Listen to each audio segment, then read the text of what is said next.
ආයිබෝවන් යාළුවනේ AN electrical YouTube channel එකට ඕගොල්ලෝ සියලු දෙනාම සාදරයෙන් පිළිගන්නවා. මම අද ඕගොල්ලන්ට පෙන්වන්න යන්නේ මගේ කලින් වීඩියෝ එකේදී UPS එකක ට්‍රාන්ස්ෆෝමරයක් යොදාගෙන බැටරි චාර්ජරයක් හදන ආකාරයේ වීඩියෝ එකක් මගේ මේ වීඩියෝ එකට කලින් වීඩියෝ එකේදී තියෙනවා. ඉතින් මේ මම ඔයාලට පෙන්වන්න මේ UPS එකක් වගේ පේන්නේ ඒ මම හදාපු බැටරි චාර්ජරේ. ඉතින් මට දැන් මේක ඔයගලන්ට ගලවලා පෙන්නන්න බෑ. මම ඔයගලන්ට මගේ කලින් වීඩියෝ එකේදී ඒක කිව්වා මේක UPS එක ඇතුළට මම සෙට් කරගන්නවා කියලා. ඉතින් මම දැන් මේ විදිහට මේක සෙට් කරලා තියෙන්නේ. ඉන්ඩිකේටර් ලයිට් එක පවා මෙතන මේ UPS එකේ ඉන්ඩිකේටර් ලයිට් එක මම යොදාගෙන තියෙන මේක මම පත් වෙනකොට ඔයගලන්ට පෙන්නන්නම්. ඉතින් මේ විදිහටම UPS එකක් විදිහටම පෙනුමට UPS එකක් වුණාට මේක දැන් මේ UPS ට්‍රාන්ස්ෆෝමරේ යොදාගත්ත බැටරි චාර්ජරයක් තමයි මේ තියෙන්නේ.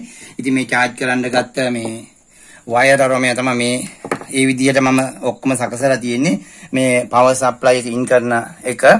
ඉතින් මේ විදිහට තමයි තියෙන්නේ. ඉතින් මම අද ඔයගලන්ට කියන්නේ මට comment section එකේ මේ වීඩියෝ එකේ විතරක් නෙමෙයි කලිනුත් මම ට්‍රාන්ස්ෆෝමරයක් යොදාගෙන බැටරි චාර්ජරයක් හදන වීඩියෝ එකක් කෙරුවා. ඒකෙදිත් ගොඩක් කට්ටිය කිව්වා මේ ලොකු බැටරි ඇම්පියර් 100 150 200 වගේ ලොකු බැටරි charge කරපුවාම charge වෙලාද කියලා දැනගන්න විදිහක් නැහැ. ඒකට cut off switch එකක් හදන්න පුළුවන්ද කියලා. ඉතින් ලොකු බැටරි වලට cut off switch හදුවාට ඒක හරියට වැඩ කරන්නේ නැහැ. ඒක සාර්ථක නැහැ. ඉන්ඩිකේටර් උනත් හදන්න පුළුවන්. ඒක එක්කෙනා ඉන්ඩිකේටර් හදලා දාලා තියෙනවා. ඒ ඉන්ඩිකේටර් එක සාමාන්‍ය 12 වෝල්ට් කම්ප්ලීට් වෙනකොටම ඕෆ් වෙනවා. ඒ කියන්නේ මේ charging complete කියලා පෙන්නනවා. ඒ වුණාට මේ ඇම්පියර් පිරෙන්නේ නැහැ. බැටරියට අවශ්‍ය ඇම්පියර් පිරෙන්නේ නැහැ. එතකොට හරියට දැනගන්න බෑ. ඉතින් මම අද පෙන්නන්න යන්නේ ගොඩක් දිනක ඉල්ලීම අනුව මේ බැටරිය charge කරලා ඉවරනායින් පස්සේ කොහොමද අපි මේක දැනගන්නේ කියලා.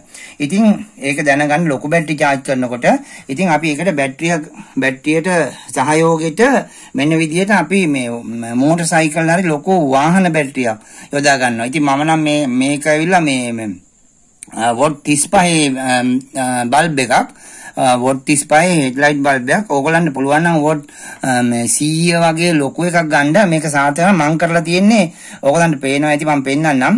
මේ වොට් 35 පිලමන්ට් දෙකක් තියෙනවා. මම මේ පිලමන්ට් දෙකම මෙතනින් ජොයින් කරලා තියෙන්නේ එකකට. ඕගොල්ලන්ට පේනවා නේද? මේ තියෙන්නේ මේ පිලමන්ට් දෙක නෙමෙයි තියෙන්නේ. මේ පිලමන්ට් දෙක මේ ග්‍රවුන්ඩ් එක. ග්‍රවුන්ඩ් එක කියන්නේ නියුට්‍රල් එක විදියට යොදා ගන්න ඍණාග්‍රය මේ මෙතන සම්බන්ධ කරලා තියෙන්නේ. මේ දෙකම ඒ කියන්නේ හෙඩ් එකයි ඩිම් එකයි මේ දෙක එකට සම්බන්ධ කරලා තියෙන්නේ. ඉතින් එක සම්බන්ධ එක වයර් එකක් විදියට මම යොදාගෙන තියෙනවා. දැන් මේක අපේ මේ charger එකට සම්බන්ධ කරලා ඒ හරහා බැටරියට දීපුවම බැටරිය charge වෙන විදිය ඔයාලට බලන්න පුළුවන්. දැන් මේ බැටරිය මේක හොඳ බැටරියක්. මම මේක ඔයගලන්ට පෙන්වන්න ඕන හින්දා මම මේකේ charging එක බස්සලා තියෙන්නේ. දැන් මේකේ වෝල්ට් 8ක් විතර වෙනකම් මේ බැටරිය බහැලා තියෙන්නේ. ඉතින් මම ඔයගලන්ට ඒකේ වෝල්ටේජ් එකත් පොඩ්ඩක් පෙන්වන්න. දැන් මෙතන මේ 50ට දාලා තියෙන්නේ.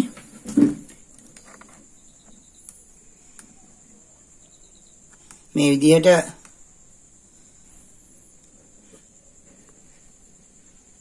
වෝල්ටේජ් එක ඔය 10ක් 12ක් තිබ්බට ඒක ඇම්පියර් එක මේ ගොඩක් අඩුයි. මම ඔයගලන්ට පෙන්නන්නම් මේක මේ කොහොමද දැන් මේ වෙලා තියෙන්නේ කියලා. මේක මේ බැටරිය හොඳින් මම මේ වෝල්ටේජ් එක 8ට බැස්සුවා. ඔයගලන් මේ වීඩියෝ එක කරන්න ඕනේ. දැන් ඒක බැටරිය හොඳින් ආයෙ පොඩ්ඩක් පිරලා තියෙනවා. හරි අපි දැන් බලමු මේක කොහොමද කරගන්නේ කියලා. UPS එකේ මොකද ට්‍රාන්ස්ෆෝමර් එක ආධාරයෙන් හදපු චාර්ජරය තමයි මේ තියෙන්නේ. දැන් චාර්ජරය යොදාගෙන අපි බලමු මේක කොහොමද බැටරිය charge කරගන්න යොදාගන්නේ කියලා. මුලින්ම මේක ඔයගලන්ට මේ ධන ඍණ අග්‍ර පිළිවෙලට මේ බැටරිය රමුණන්න ඕන. මේ බල්බ් එක මේ ධන ඍණ අග්‍රයෙන් කෝකට සම්බන්ධ කරත් ඒකේ ප්‍රශ්නයක් නැහැ. ඉතින් මම ඔයගලන්ට පෙන්නනවා දැන් මේක අමුණලා. දැන් ඔන්න ධන අග්‍රේ මම මෙතන ධන මේ ගාතින මේ රතු එක ධන මේකට අමුණනවා. අමුණලා ඉරලා මේ බල්බ් දෙක මෙතන ඍණාග්‍රය මම දැන් මෙතෙන්ට සම්බන්ධ කරන්නේ නැහැ. සම්බන්ධ කරන්නේ නැත්තේ මොකද මේකට බල්බ් එක මේකට සීරියස් කරන්න ඕන හින්දා මේකට වෙනම ටර්මිනල් එකක් යොදා ගන්න ඕන මෙතන තද වෙන්න. ඉතින් මම මේ දැනට මේක ඔයගලන්ට වීඩියෝ එකට පෙන්නන්න ඕන හින්දා මෙහෙම මේ අඹරලා හදාගත්තේ. මේකට ටර්මිනල් එකක් අපි යොදා ගන්න ඕන මේ බැටරිය charge වෙනකොට කරලා ඊට පස්සේ බැටරිය හරහා එන කරන්ට් එක ඇවිල්ලා මේ විදියට ඍණාග්‍රයට මෙතෙන්ට සම්බන්ධ කරගන්නවා. මේ විදියට. දැන් ඔයගලන්ට මේක පැහැදිලි ඇති මම කියන එක. මෙතන ධනාග්‍රය මෙතන සම්බන්ධ කළා.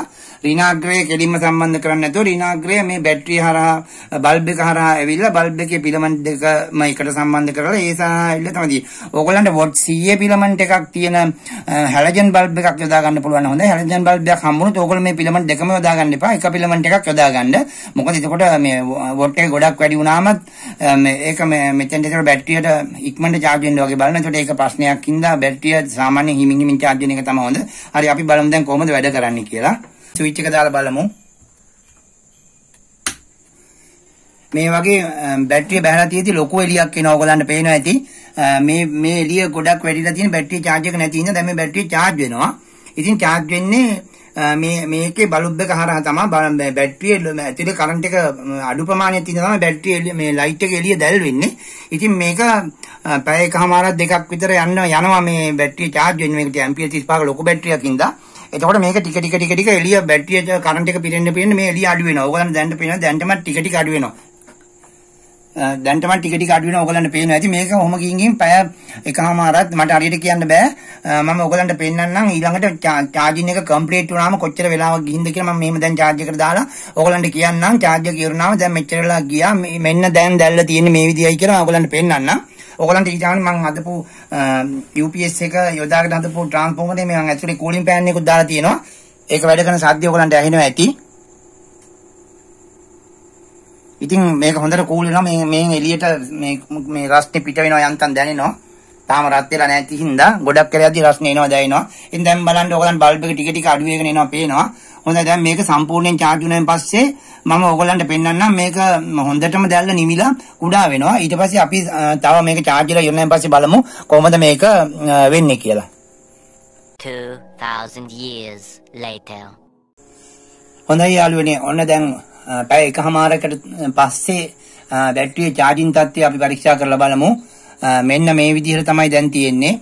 මෙන්න බලන්න දැන් බල්බ් එකේ තත්ත්වය ෆිලමන්ට් එක බොහොම ඔයගලන්ට කැමරා එකට ඉන්න අපි ටික ලොක් කරලා පෙන්නන්නම්. ඔය කුඩාම වෙලා තියෙන්නේ. ඒ කියන්නේ දැන් බැටරිය හොඳට charge වෙද්දී මේ පැය එකමාරකට පස්සේ මේ බල්බ් එකේ තත්ත්වය. ඒ කියන්නේ මේ බැටරිය දැන් සම්පූර්ණයෙන් charge වෙලා තියෙනවා. මම මේ පැය එකමාරකට පස්සේ මම මේක දැක්කේ මේ තත්ත්වෙන්. ඊට පස්සේ මම තව විනාඩි 20ක් විතර ආයෙ බැලුවා මට හොයාගන්න බැරි තවත් අඩු වෙනවද කියලා. ඉතින් මීට වඩා පොඩ්ඩක්වත් අඩු වුණේ නැහැ. මේ පැය එකමාරදී දැක්ක ගානම තමයි මේ විනාඩි 20 ගිහිල්ලා දැක්කේ. ඒ කියන්නේ මේක මීට වඩා අඩු වෙන්නේ නැහැ. ඒ කියන්නේ බැටරිය සම්පූර්ණයෙන් charge වෙලා තියෙන්නේ. ඉතින් යාළුවනේ මම ඔයගලන්ට කියන්න ඕන මෙන්න මෙහෙම දෙයක්. මේ බැටරිය අලුත් එකක්. අලුත් කියන්නේ ඉතින් අවුරුද්දක් විතර වෙනවා. ඒත් ඇම්පියර් හොඳට තියෙනවා. තාම පොඩ්ඩක්වත් බැහැලා නැහැ. වාහනේ ස්ටාර්ටර් මෝටරේ එකපාරින්ම වදිනවා. ඒ කියන්නේ හොඳටම ඇම්පියර් තියෙන බැටරිය. එතකොට එහෙම වුණාම මේක charging එකට දාපුවාමත් මේක දැන් අපි මම ඔයගලන්ට කලින් වීඩියෝ වලත් කිව්වා UPS එකේ තියෙන ට්‍රාන්ස්ෆෝමර් වලින් හදන charger හරි පවර්ෆුල්. මොකද ඒවයේ ලොකු ඇම්පියර් එකක් ගන්න පුළුවන් ඉතින් තමයි මේකේ තියෙන ට්‍රාන්ස්ෆෝමරේ මම හිතන්නේ ඇම්පියර් 8කටත් වැඩි. ඉතින් හොඳට charge වෙනවා. ඒ වගේම අලුත් බැටරියක් වුණාමත් ඉක්මනට කරන්ට් පිරෙනවා. ඉතින් බැටරිය පරණ වෙන්න කරන්ට් පිරෙන්න යන කාලය වැඩි වෙනවා. ඒ වුණාට සමහර ඒවයේ ගොඩාක් වෙලා charging එකට දාගෙන ඉන්නවා. මේ විදිහට පැය ගාණක් ගියා මේ විදිහට එළිය අඩු වෙලා මේගොල්ලන්ට ඕගලන්ට පේනවනේ. මේ විදිහට ලස්සනට එළිය අඩු වෙලා මේ විදිහට charge එක complete වෙන්නේ නැතුව එළිය දිස්නෙම්ම තියෙනවා. ඒ කියන්නේ එතකොට බැටරිය charge වෙන්නේ නැහැ. එහෙම බැටරිය එහෙම බලා ගන්න පුළුවන්. මේ එළිය මේ තත්ත්වයට අඩු නොවි අර කලින් අපි පටන් ගන්නකොට පෙන්නුවා වගේ පූර්ණ එළියක් තිබුණොත් ඒ කියන්නේ මේ බැටරිය charge වෙන්නේ නැහැ. ඒ කියන්නේ පැය ගාණක් ගිහිල්ලත් ඒ එළියම නම් ඒකෙන් තේරෙන්නේ මේ බැටරිය වැඩක් නැහැ. බැටරියේ පැත්තෙන් මොනවාරි ප්‍රතිකාරයක් කරන්න පුළුවන්. ඒක කරන්න ඕන නැත්නම් බැටරිය අයින් කරන්න ඕන තත්ත්වයට ඇවිල්ලා ඒකයි කියලා. ඉතින් ඕගොල්ලෝ බලන්න මේ විදිහට තමයි ලොකු බැටරි charge කරනකොට charge වෙලාද කියලා දැනගන්නේ.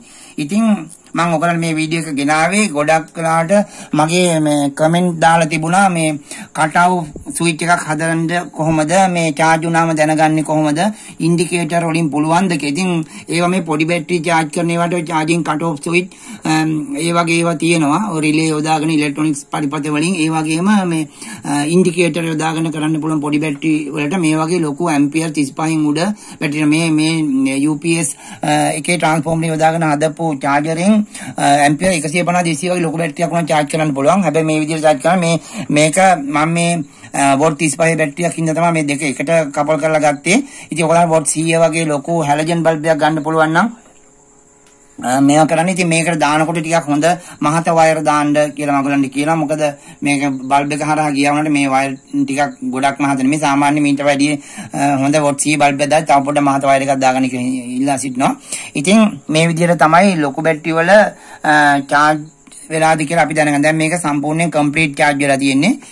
අපිට මේක දැන් බය නැතුව වාහනේට දාලා එකපාරින් ස්ටාර්ටර් මෝටරේ වදින විදිහට යොදා ගන්න පුළුවන්. නැත්නම් අපි බැටරිය යොදාගෙන වෙන වැඩකට යොදා ගන්නවා. මේ වැඩේ කරන්නත් පුළුවන්. හොඳයි. එහෙනම් මගේ වීඩියෝ එක නරඹුවට ඔයගලන්ට බොහොම ස්තුතියි.